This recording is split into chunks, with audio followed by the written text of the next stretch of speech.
Como entender o SG e os ODS na rotina da empresa com foco no eixo ambiental. Essa é a aula Segue SG número 3. Para você que já esteve comigo na última aula, é ótimo te ter de volta. E se você é a primeira vez por aqui, sinta-se em casa. Essa aula é para você. O Segue SG é uma aula semanal toda segunda-feira às 19 horas com conteúdo direto sobre ESG. E se você quer ajustar o GPS da sua carreira e se tornar o consultor ESG de verdade, esse é o seu ponto de partida. Mas olha, antes de mergulhar no conteúdo, já clica no curtir, compartilha com quem também precisa dar esse próximo passo e bora juntos. Se você ainda acha que ESG e ODS são só termos bonitos de relatórios, essa aula vai mudar a sua visão. Hoje eu vou te mostrar como esses conceitos se conectam com a rotina da empresa e, mais importante ainda, como você pode aplicar isso de forma prática no seu dia a dia, aí no seu negócio, como um grande consultor em ESG. Nós vamos mergulhar no eixo ambiental da ABNT PR 2030, entender os critérios que importam e descobrir como alinhar a sua empresa com o que o mundo e o mercado esperam. Então fica comigo até o fim, porque essa aula vai te dar clareza e direção.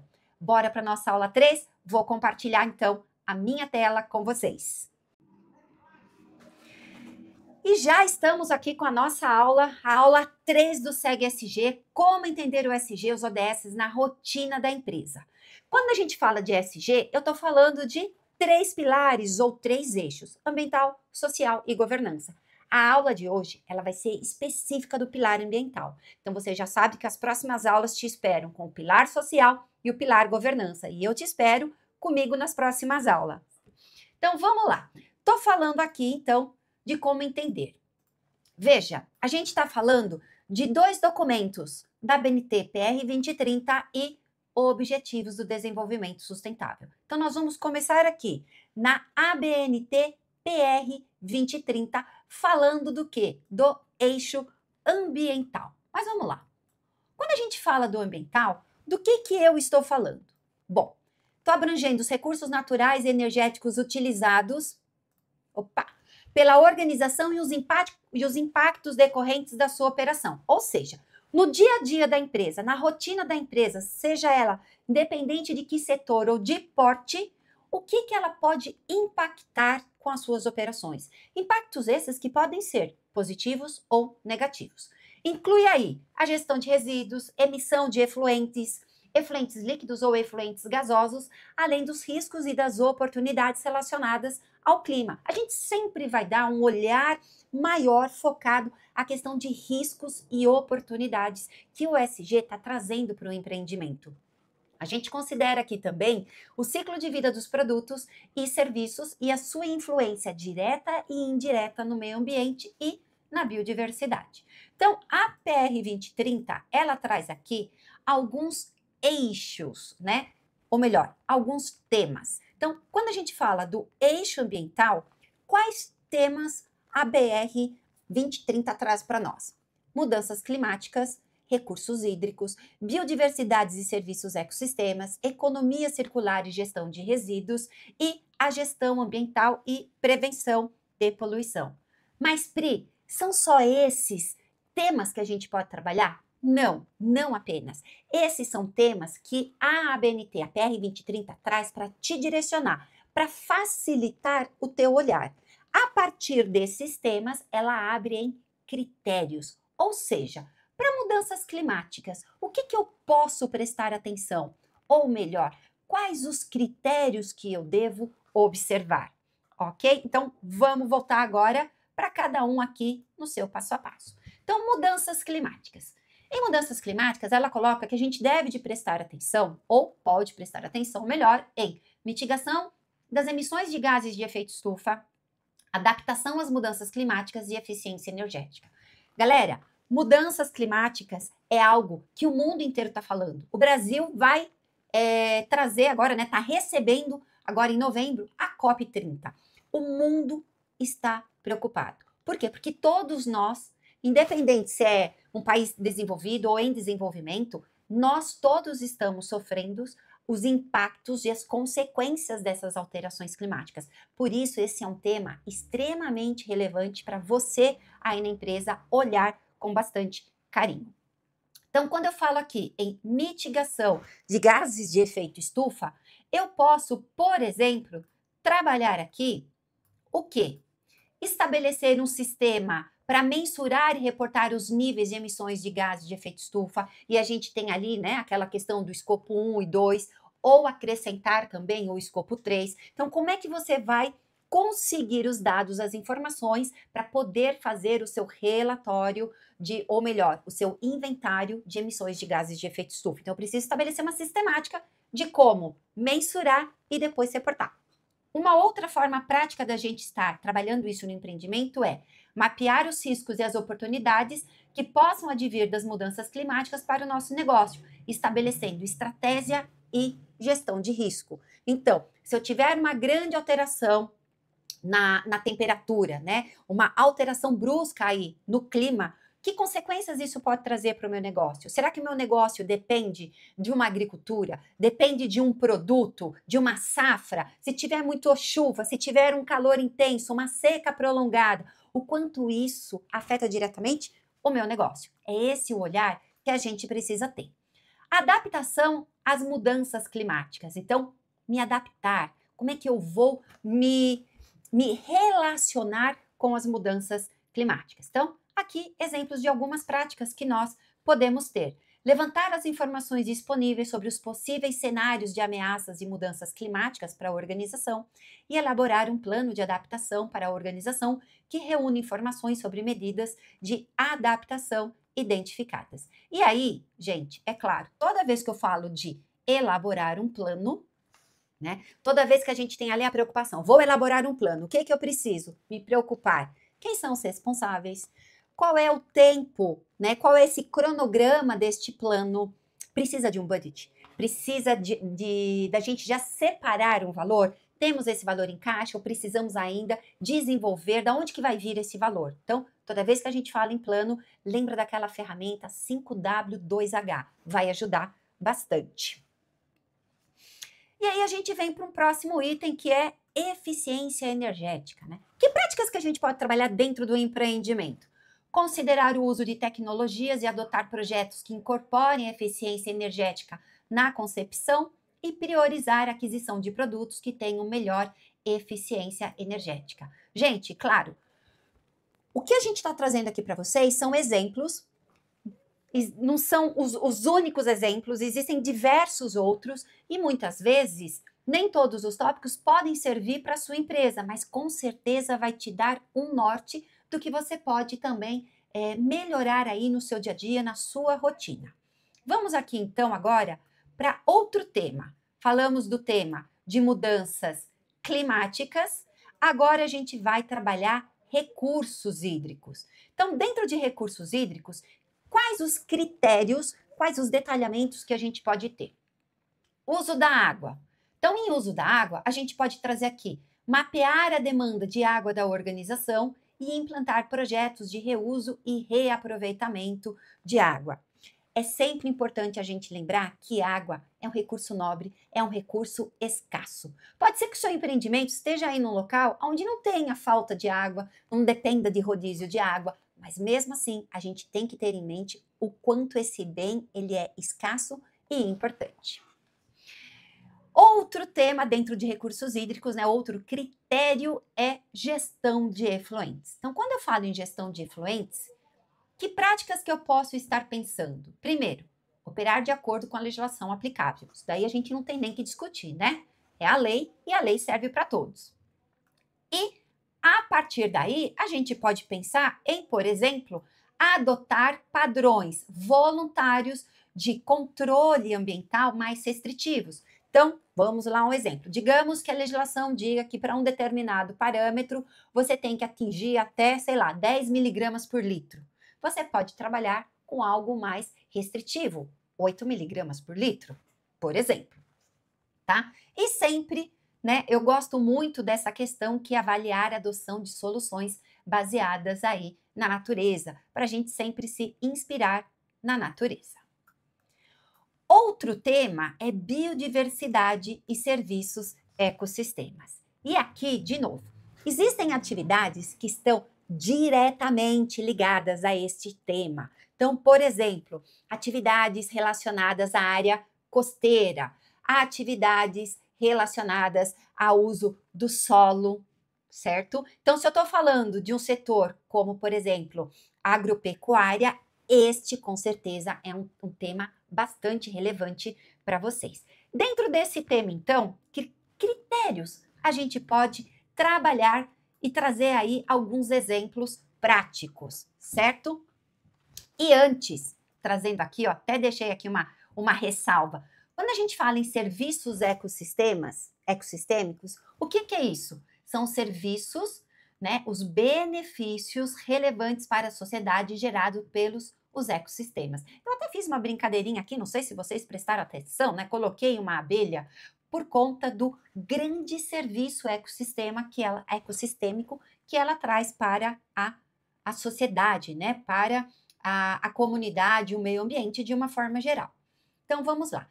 Dentro de biodiversidade e serviços ecossistêmicos, a APR 2030 traz aqui 3 critérios que são importantes de serem observados: conservação e uso sustentável da biodiversidade, conservação e uso sustentável dos oceanos e uso sustentável do solo. Então, quando eu falo aqui da questão da biodiversidade, da conservação, que práticas que a gente pode pensar em ter dentro do nosso empreendimento? Identificar e monitorar possíveis impactos, dependências e riscos à biodiversidade e aos serviços ecossistêmicos locais. Então, eu estou trabalhando ali próximo ao meu empreendimento e avaliar oportunidades de negócios relacionados à biodiversidades e aos serviços ecossistêmicos para maximização de impactos positivos. Vamos lá. Vamos pegar um exemplo clássico para você ter em mente? A Natura. E não é fazer propaganda da empresa, é trazer à tona bons exemplos. Quando ela traz aqueles projetos, né, relacionados à linha Ecos, aonde ela vai trabalhar a comunidade local, em levar renda para a comunidade local, ela precisa daquele recurso natural que a biodiversidade oferece, mas ela não pode sair explorando de qualquer forma. Então, o que ela faz?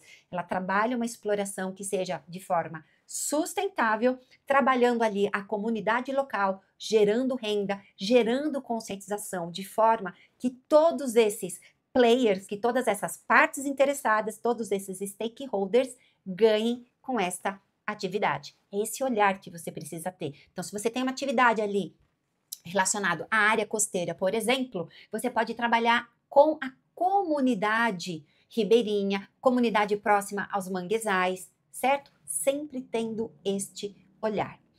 E continuando aqui, então, conservação e uso sustentável dos oceanos, um item também bastante importante que entrou, inclusive, na revisão da PR quando teve. Então, o que ela traz aqui?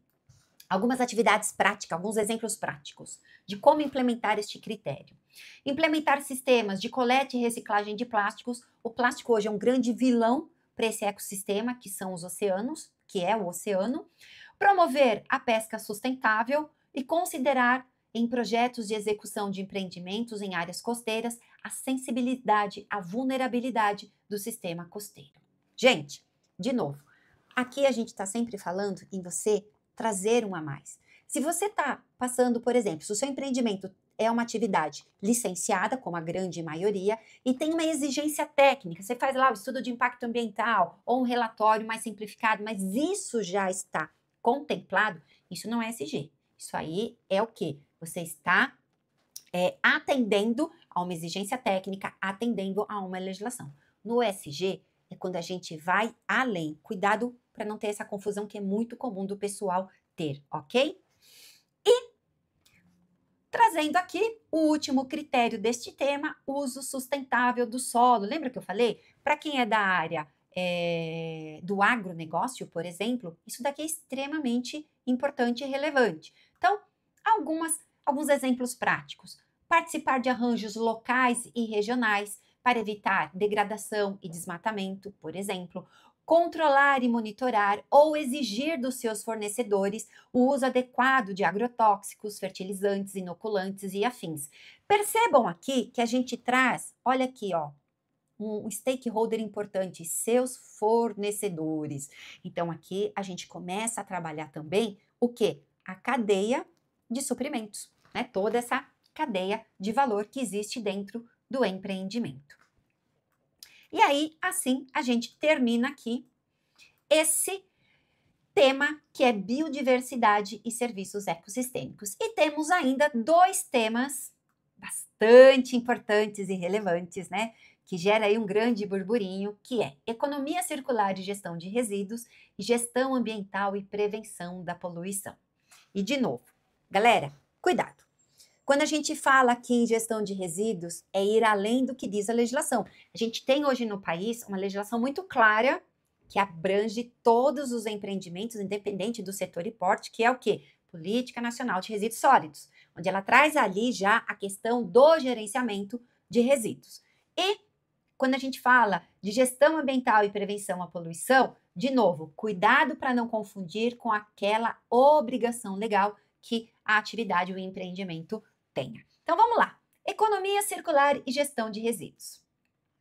Então, aqui é sempre importante a gente ter em mente o quê? Que quando eu falo de economia circular, eu estou falando do quê? De uma abordagem sistêmica para que o valor do recurso seja recuperado, mantido ou adicionado por meio de um fluxo circular, enquanto contribui para o desenvolvimento sustentável. Ou seja, eu saio daquele fluxo linear do berço ao túmulo e passo para um fluxo circular, do berço ao berço, ok?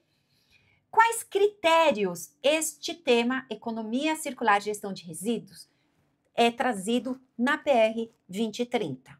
Gestão de resíduos e economia circular. Então, em gestão de resíduos, a gente tem aqui como exemplo de boas práticas, adotar práticas de logística reversa. Veja que algumas atividades, inclusive, já têm a obrigatoriedade de participar da logística reversa, inclusive em alguns estados, isso já é exigência técnica da sua licença de operação. Então, aqui é quando você vai além da obrigatoriedade. Então, você tem um percentual, né, que é uma escala que a gente tem aí progressiva, você vai além. Desenvolver e implementar o PGRS. E olha, a palavra-chave aqui é implementar. Não adianta você ter um programa lindo no papel e na hora do vamos ver, cadê? A auditoria, inclusive, vai exatamente aí. A evidência de que aquilo está acontecendo, ou seja, de que ele foi devidamente implementado.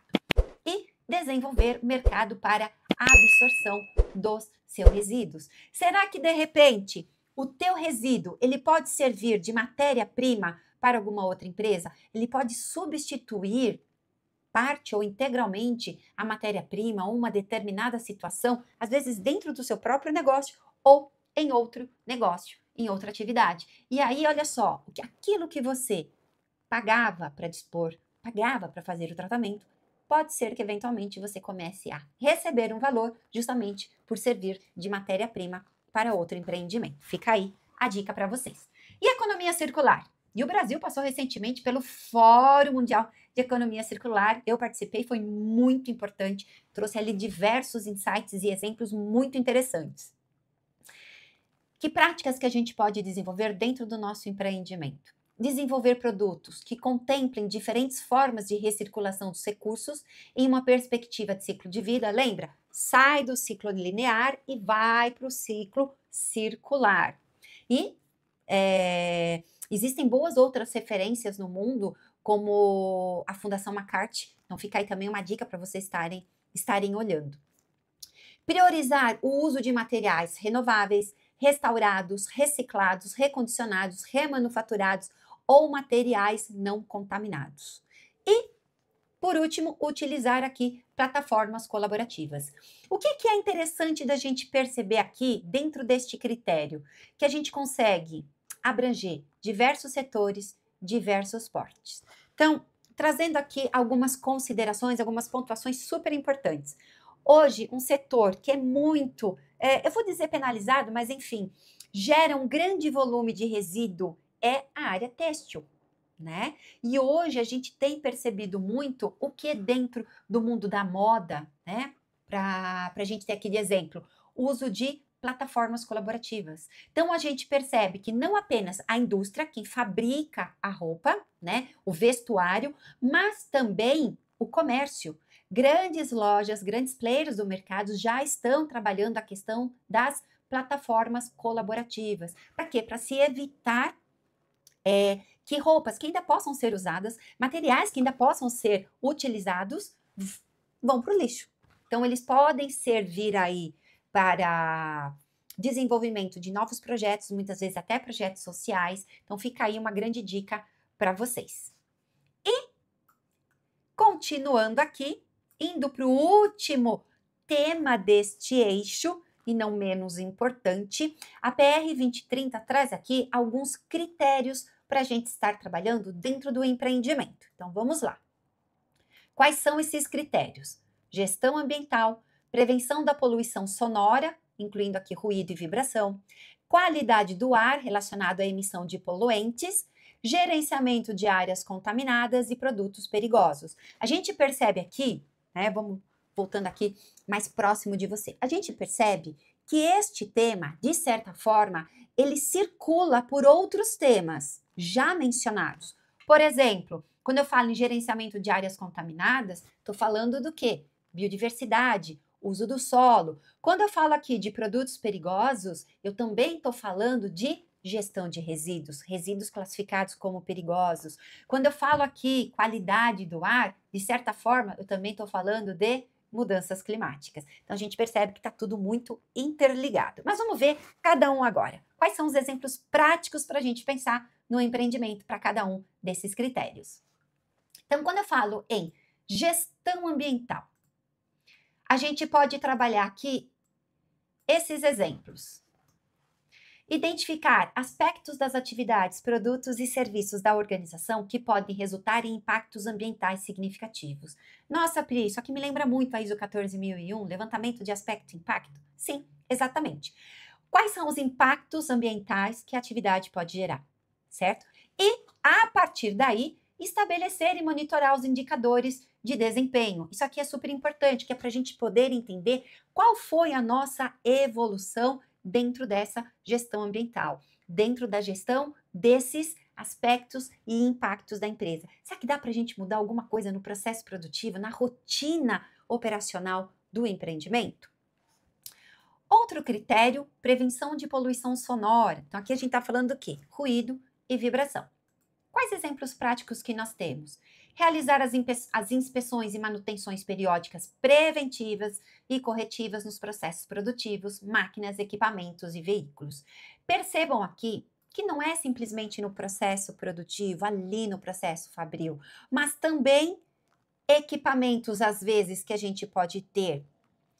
Uma máquina de capina, né? Ah, preciso fazer a capina de uma área extensa, de uma área verde do empreendimento. Tem um ruído ali. Será que dá para a gente ter um equipamento que seja menos ruidoso? Será que se eu fizer a manutenção adequada, esse equipamento fica menos ruidoso? Veículos. Então, tudo isso a gente precisa ter em mente dentro dessa planilha que a gente vai fazer de monitoramento e manutenções. E, eventualmente, claro, adotar isolamento ou barreiras acústicas que impeçam a emissão ou a propagação de ruído. E isto daqui, este item, gente, este é um grande calcanhar de Aquiles, principalmente para o pequeno empreendedor. Médio também, mas principalmente o pequeno. Por quê? Porque o pequeno, a área do empreendimento está muito próximo dos seus vizinhos, das suas partes interessadas. Então, o ruído vai incomodar. Diferente de quando a gente tem uma planta industrial aonde a construção, a edificação está no meio e você tem, digamos que um espaço até chegar no vizinho. Quando eu falo de empresa pequena, é compressor, é prensa, fresa, uma serra elétrica. Então, isso traz muito problema. Então, este daqui é um calcanhar de Aquiles, principalmente para o pequeno. Fica aí a dica para você. E qualidade do ar, pensando aqui na emissão de poluentes. Então, temos aqui alguns exemplos práticos. Realizar a manutenção adequada em máquinas e equipamentos, isso aqui é primordial, principalmente em veículos. A gente pode até utilizar aquela famosa escala de Ringman para a gente ir ali olhando a fumaça, se está dentro da escala ou não. E substituir matérias-primas e reagentes por produtos menos poluentes. Ou seja, a todo momento, dentro do empreendimento, a gente está sempre procurando o quê? Melhorar. Melhorar a nossa eficiência dentro do quê? De uma gestão ambiental. Áreas contaminadas. Lembra que eu falei muito relacionado ali à questão da biodiversidade, serviços ecossistêmicos, né? Então aqui a gente pode ter, como um exemplo prático, promover o armazenamento adequado de insumos, matérias-primas e resíduos, justamente para evitar contaminação. Então essa área está impermeabilizada, essa área possui um dique de contenção, por exemplo. Então existem normativas ABNT específicas relacionadas à estocagem desses materiais, fora as boas práticas. Dar preferências para processos, equipamentos e matérias-primas com menores riscos de contaminação. Será que eu consigo utilizar um material, um produto que seja biodegradável? Fica aí uma dica, né? Algo que seja menos agressivo. E para finalizar, não que seja menos importante, apenas era o último da nossa lista, um outro critério bastante interessante, calcanhar de Aquiles para muitas empresas, que são os produtos perigosos. Então, trazendo aqui algumas atividades práticas, né? Primeiro, realizar análise da ficha com dados de segurança, né? A FDS, a antiga FISPIC. Então, verificar a ficha. Você tem a ficha de todos os produtos? O que a ficha está dizendo? Qual é a orientação da ficha relacionada àquele produto? Não esquece, treinamento constante, importantíssimo também. Fazer etiquetagem, rotulagem, sinalização desses produtos, assim como seus locais de estocagem, armazenamento e durante a etapa de transporte. Ou seja, sinalização, extremamente importante para o empreendimento, tanto do produto, área de estocagem e também de transporte. A gente tem que pensar que algo que também é extremamente importante é a gestão de risco. Normalmente esses produtos são inflamáveis, são corrosivos, então é importante fazer a gestão de risco desses materiais também. Então, com isso, a gente acaba vendo, né? Acabamos tendo aqui, vou trazer aqui para ficar um pouco mais fácil. Vamos trazer aqui todos os critérios. Olha quanta coisa que nós vimos nessa noite. Todos os temas e critérios relacionados na PR 2030 relacionado ao eixo ambiental. São exemplos, existem muito mais exemplos, muito mais atividades. Isso daqui é para você já ter no norte. Você que falava, pô, não sei nem por onde começar. Aqui está uma dica, mas a aula não para aqui. Não, a aula não para aqui.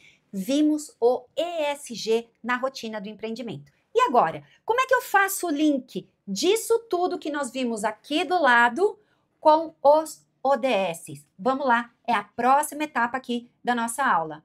E se você está chegando agora, junte-se a nós. Não esqueça de curtir e compartilhar esse vídeo com quem precisa saber dessas informações, ok? Vou fechar aqui um pouquinho e vamos então aqui para os ODS.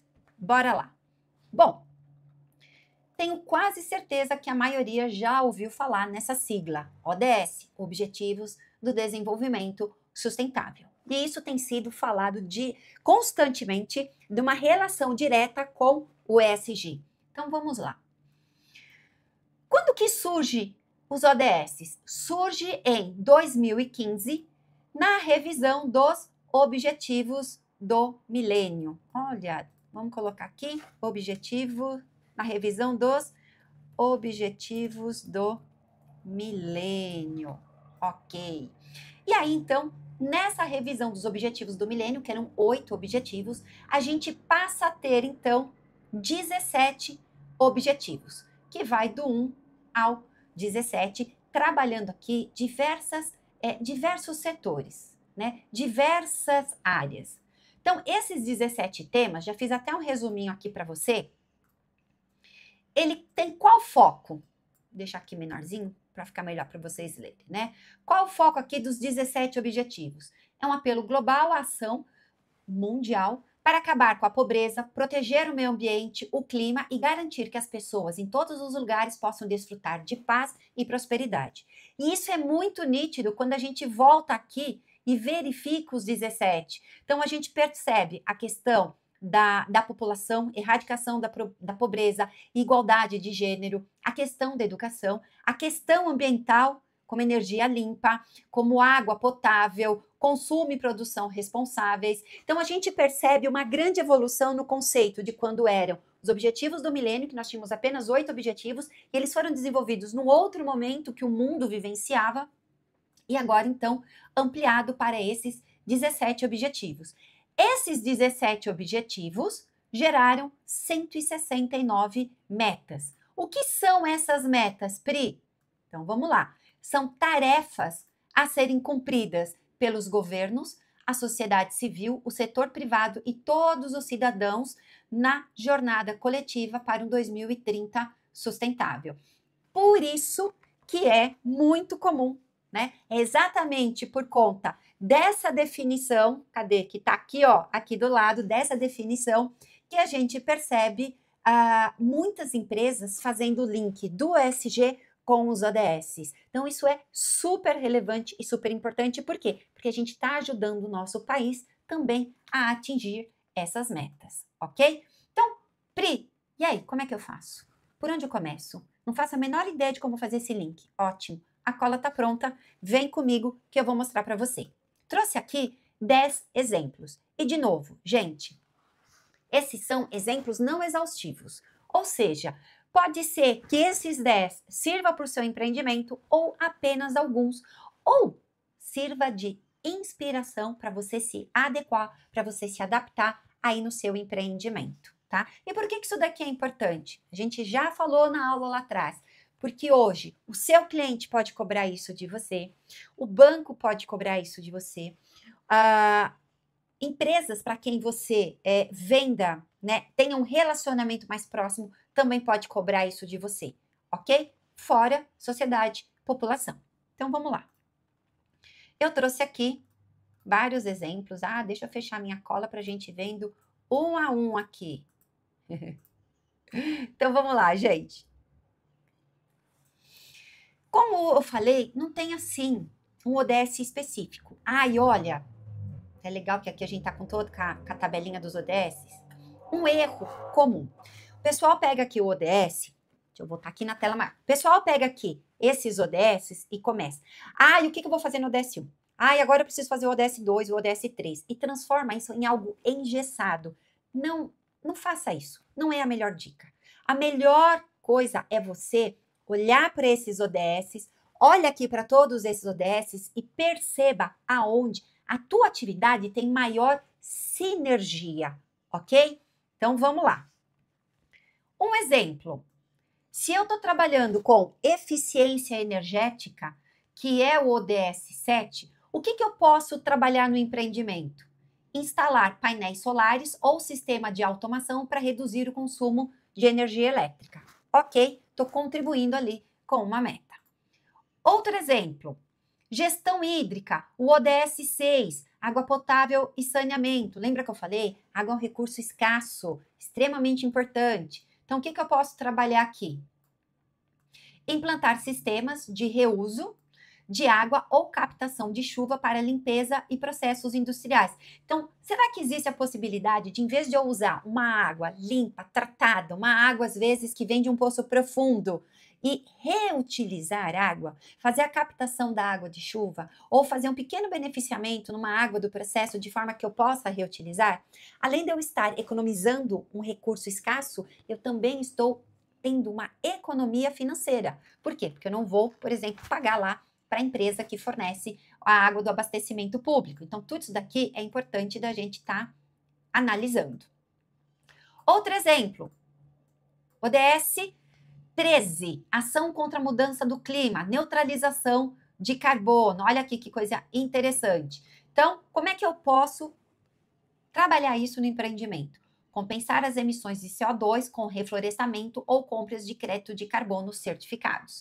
Crédito de carbono, eu sei que não é um pouco polêmico, tem gente que não curte muito a ideia, Mas hoje você tem todo um controle em blockchain, que realmente você sabe que aquele crédito é só seu, ele não foi trabalhado em outras empresas, não é o mesmo crédito sendo vendido para outra empresa, mas a gente pode trabalhar também a questão do reflorestamento. Quando eu falo reflorestamento, não é tipo, eu quero agora melhorar a Mata Atlântica, o Cerrado, a Amazônia. É importante? É. Mas quer ver um outro indicador interessante? A área verde.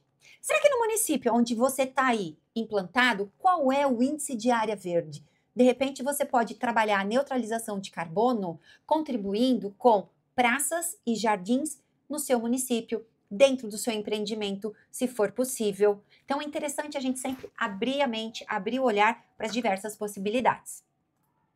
Trazendo aqui um outro exemplo, que é a redução de resíduos sólidos, ou seja, estou trabalhando o ODS 12 de consumo e produção responsáveis. Como? Implantando programa de logística reversa e coleta seletiva com metas de redução e reciclagem. Hoje a gente vê muita empresa com o famoso aterro zero. Isso é super importante. Então, por que é um aterro zero? Porque ele está tentando reciclar ou ele está dando outras alternativas, mesmo que seja coprocessamento ou incineração, que a gente às vezes tem pessoas que olham meio torto ainda para incineração, mas eu deixo de ter também um passivo ambiental. Mas o melhor do mundo, o que é? Trabalhar a circularidade. Lembra? Reciclar, recuperar, reaproveitar, verificar se pode servir de matéria para outra empresa. Trabalhar, de repente, se você está em um polo industrial, o que a gente chama de simbiose industrial, ok? Com o seu resíduo. Outro exemplo aqui para vocês. O uso responsável de matérias-primas, tá? Então, a gente pode estar trabalhando o quê? O ODS 15, vida terrestre. Priorizar insumos reciclados ou biodegradáveis e fornecedores certificados com manejo sustentável. Isso aqui é um exemplo, tá? Aqui, gente, possibilidades mil e criatividade tem que estar ali, ó, a todo momento. Principalmente porque você tem sempre que olhar o seu negócio, não se esqueça disso. Outro exemplo, fazendo a correlação do SG com os ODS, educação ambiental interna, ODS 4, educação de qualidade. Então, realizar campanhas, treinamentos, gamificação sobre práticas sustentáveis com os colaboradores são alguns dos exemplos que a gente tem de contribuir com o ODS 4. Mais um aqui, a certificação ambiental, né? ODS 9, indústria, inovação e infraestrutura. Então, buscar selos como ISO 14001, selo verde ou certificação de construções sustentáveis como o LEED, o Aqua também. Então, existem diversos selos hoje. E aí, pessoal, vem uma ressalva. Toda vez que a gente fala de usar uma certificação ou um selo, existem selos de instituições aí já tradicionais, instituições consolidadas no mercado, existem OCPs extremamente sérias, mas existem também alguns exemplos que deixam aí a duvidar. Então, presta atenção, faça a qualificação também deste teu fornecedor. Verifique, isso é trabalhar, sabe o que também? Governança. Verifique idoneidade, verifique a metodologia desses selos que existem hoje no mercado, ok?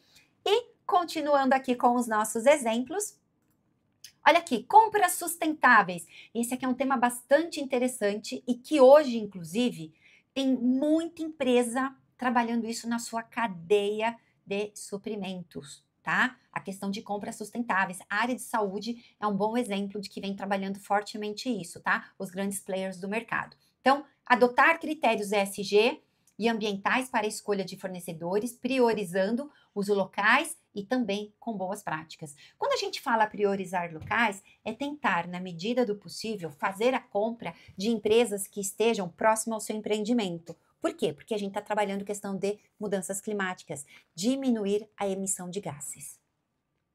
9.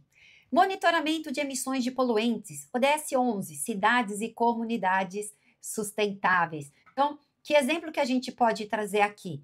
Implantar sensores e relatórios periódicos de controle de emissões atmosféricas e ruído.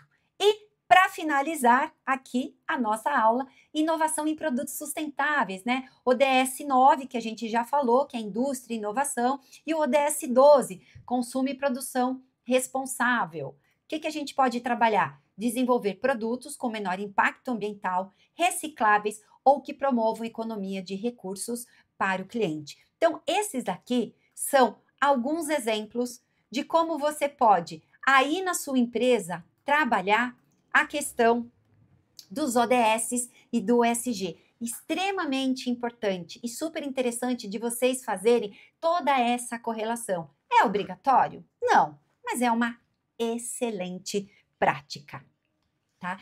E com isso, a gente termina aqui a nossa aula de hoje. Mas antes de encerrar, já deixa seu like, compartilha esse vídeo com quem precisa ouvir isso. Se você quer se tornar um consultor ESG, mas ainda sente aquela insegurança, cola comigo toda segunda-feira às 19 horas aqui no canal O Segue ESG. É conteúdo direto ao ponto para te ajudar a dar o próximo passo e com confiança. Ah, rapidinho. E responde o NPS que está aqui na descrição. Leva só um minutinho, é super rapidinho. E para todo mundo que preencher, eu vou mandar o PDF completinho da aula de hoje como presente. Combinado? Então eu tô aqui esperando o teu NPS preenchido e te aguardando para a próxima aula às 19 horas. Te vejo lá.